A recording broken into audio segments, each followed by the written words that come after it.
It's a pleasure to see so many historians here and so many specialists on this particular field of the Second World War.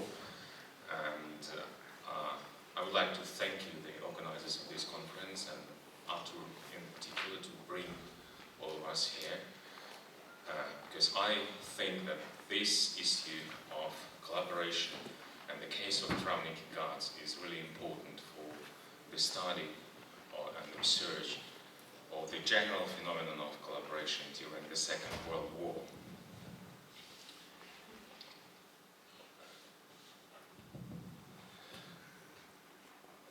Well, there is no secret that all nations who found themselves under the Nazi occupation had to confront with the phenomenon of collaboration. Then the logical question which arises from that is why Trawniki case is so important, and if it is so important or specific, what lessons we can draw from this history, and how can we understand this phenomenon within the context of the history of the Second World War. And I think here we deal with general, or if you want, philosophical issues, like when country is occupied, why some people resist and some don't. And those who don't resist, well, a part of them will embark or would embark on various forms of collaboration.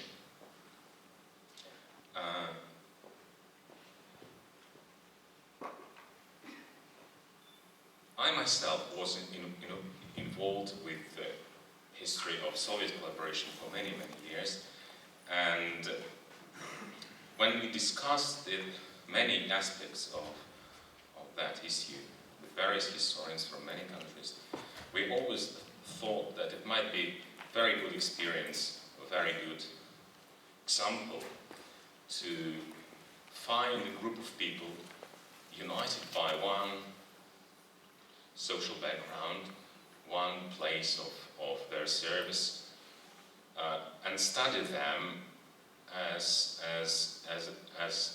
this entity, and to understand what was their motivation, why they joined the German forces, why they followed their orders, and why they killed people. And from this point of view, the Trawniki case is quite unique, because a great deal of archives of the camp have survived. As you probably know, that the biggest collection is in Moscow, and we also have a lot of trials. We still don't know the exact number of trials, but we've got a lot of trials of Trawniki people in various countries, particularly in Eastern Europe, and partly those trial proceedings are available as well.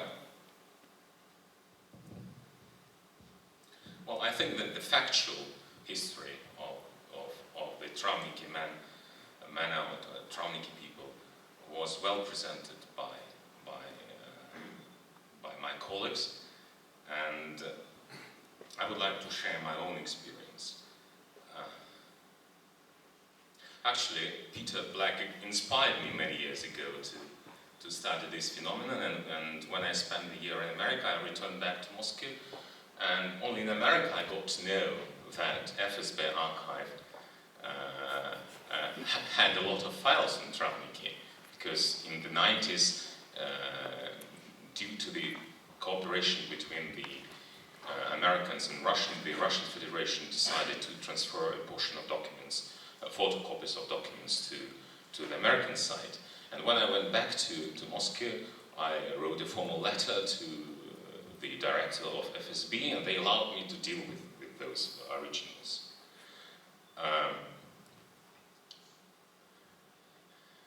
Initially, I thought that if you go file by file, you might create a wonderful story. No, you you see their questionnaires, Fragebogen, you see their personal stories, and it might be a nice historical or sociological research. But to be honest, I must admit, the more time I spent in the archive reading those files, the more boring it appeared to be. Because each time you read their files, though the personal experience of every Trawniki man was possibly unique, as of all of us, but the story they tell is always very similar. I just did nothing, I followed orders, I killed nobody, Ukrainians did that, I was not involved, stuff like that. Quite a different story appeared to be revealed by Trawniki when they had to face trials in the West.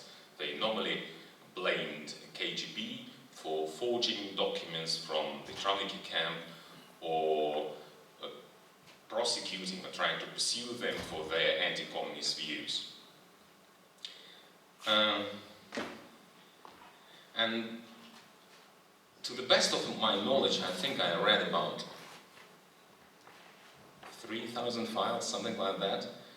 And it took a lot of time, and it materialized to a very small article. Because, as I said, the story they produce and the documentation you have is very similar. And when I started to compare the case of Trawniki with similar groups and formations used by the Germans on the occupied Eastern territories, I mean, I was surprised that you deal with very similar experience of other people, and Trawniki, though they were trained for very particular purposes, and their bosses made no secret for what purposes they would be used, the level of desertion was very similar as to other Eastern units like Ost battalions, Eastern battalions, like Kaminsky Brigade, or Vlasov Army. We've got a level between 15 and 22%. Then the age group is also very similar. You've got people between 18 and 25. A great majority of people of the same age. And social background is also very similar. I mean, almost 50% are POWs, and the rest come from the local area. Again, with Trawniki camp, for example, we've got lots of amateur historians everywhere, and many of them embark on nationalistic approaches. For example, if we've got, say, roughly 50% Ukrainians in Trawniki camp, does it mean that Ukrainians are more prone to collaboration with the Nazis than other nationalities? And that these sort of questions are widely asked and widely debated in modern Russia. And I think that my experience as an academic historian proves that no and no. I mean, German authorities, to be strict, they found collaborators in all regions which were occupied by the German army, and they always used local populations for their own purposes. For example, in Pskov area or in Smolensk area, they had very few Ukrainians, very few Belarusians, almost no Poles, but they found a lot of workforce and a lot of people either ready to work for them or those whom they forced to work for them. And as with Trawniki people, we also, with all other formation, we see very similar motivation. As a historian, I always wanted, when I read those files, I always wanted to find someone who actually shared the Nazi views, who actually somehow tried to contribute with those views, or who could prove that, I mean, I am with you, I hate Jews, I am an anti-communist. No. I mean, quite often the motivation was very simple, and sometimes, well, it sounds like a joke. One guy joined the Trawniki camp, Trawniki guards, because he liked the German uniform. Many of them admitted that they would like to receive more money or just wanted employment. And in many cases, their parents were against that. And we've got a lot of proof of that, that members of the family didn't like that the youngsters went to the Trawniki camp.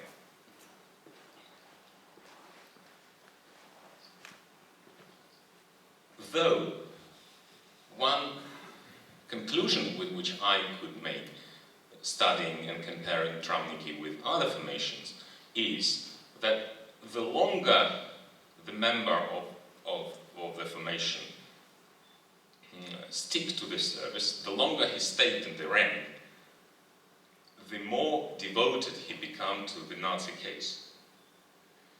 And it's quite obvious that they all liked the honors they received during their service. And from their personal files you see that they all enjoyed to receive equal treatment as German soldiers. And if they were treated equally, it made them, if you like, more happier and more devoted to the case.